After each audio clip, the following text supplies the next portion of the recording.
tout-puissant. En bref, islamophobie signifie une peur irrationnelle contre la paix. Ma question pour vous est la suivante. Un être humain dans le monde peut-il avoir une peur rationnelle contre la paix? Un être humain dans le monde peut-il avoir une peur rationnelle envers la paix? Et la réponse est non. Mais personnellement, je ne suis pas d'accord sur le fait que personne ne puisse l'avoir. Car il peut y avoir une petite minorité de personnes qui peuvent avoir une peur rationnelle contre la paix. Et je vais vous donner quelques exemples. Il peut y avoir un très petit pourcentage d'êtres humains, 0,00000%, qui peuvent avoir une peur rationnelle contre la paix. Par exemple, il peut y avoir certains pays ou certaines institutions ou certaines organisations ou certaines entreprises ou certains individus qui peuvent être impliqués dans la fabrication d'armes, d'armements. Pour ces gens-là, s'il y a la paix dans le monde, leur commerce périclitera. Leur devoir est donc de veiller à ce que la paix ne prévale pas dans le monde, afin qu'ils puissent fournir les armes et les armements.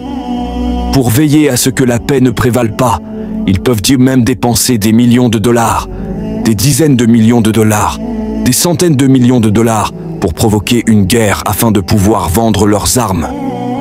Ils sont une minorité, mais rationnellement pour eux, ils craignent la paix parce qu'ils perdront de l'argent dans leur commerce. Et nous pouvons donner plusieurs exemples. Je vais juste vous en donner un.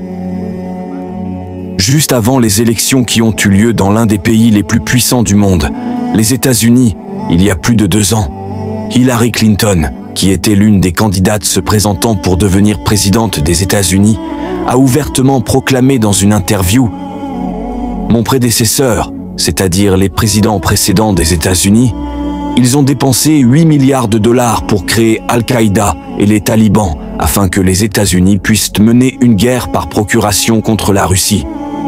Donc pour leur bénéfice ultérieur, que font-ils?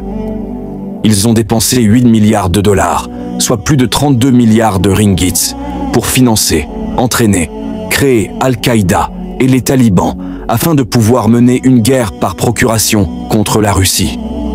Qui dit cela? Hillary Clinton. Le docteur Zakir Naik ne fait que citer. Et quand le but est atteint, quand ils ne peuvent pas obtenir ce qu'ils veulent de ces gens, alors ils commencent à les appeler une organisation terroriste. Laissez-moi vous donner une autre raison. Il peut y avoir certains pays, certaines organisations, certaines institutions. Que font-ils? Ils accusent leur chien de la rage pour le noyer. Qui veut noyer son chien l'accuse de la rage. Cela signifie que vous portez une accusation contre une personne innocente, ou une organisation innocente, ou un pays innocent. Vous le calomniez, le critiquez, le diffamez, puis faites ce que vous voulez faire de lui. Vous pouvez le tuer, vous pouvez le pendre, vous pouvez le voler. Pas de problème. Et c'est ce que les États-Unis et le Royaume-Uni ont fait à l'Irak, qui était le pays musulman le plus fort à cette époque, au début des années 2000.